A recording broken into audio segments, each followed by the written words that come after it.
سلام علیک. سلام خوبین؟ خیر باشه.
وای این چقدر بزرگه این 4 مغز. خدا من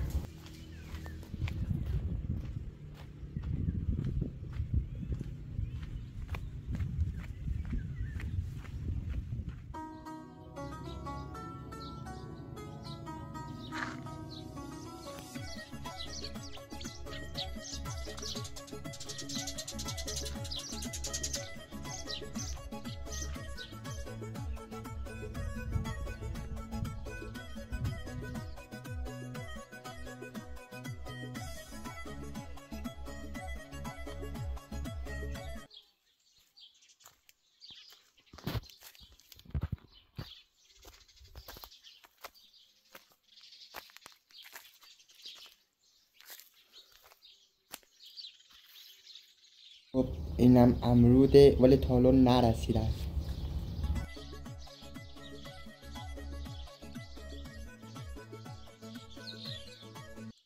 خب و یم چاکه می باشد.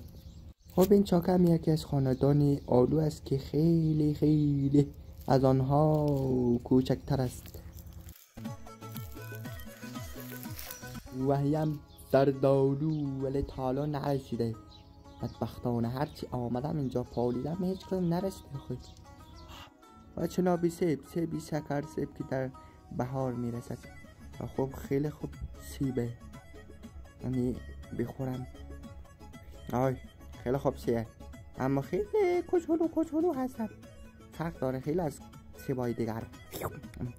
آی خوشمزه.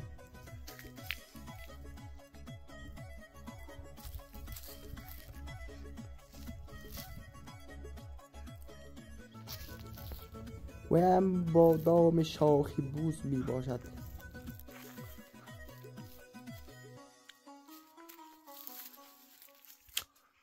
و اینجا هم تودی سفید توت داریم. چه مزه دار. به این نوع توت خلنگ می گوید. خلنگ توت.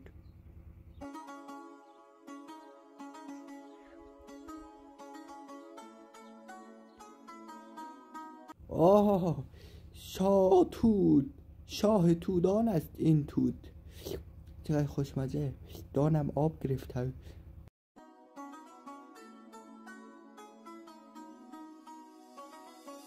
این دیگه چه؟ اینم سنجده که حالا نرسیده ولی گول داره. این دیگه چه گفته؟ این خطرناکه. ای خدای من این جدیده. یک وقتهای دقیقان نبود. دارای 2 شاخی سیاسفید و دارای 6 پا می باشد. وای من می ترسم. دنیا پیشرفته شده.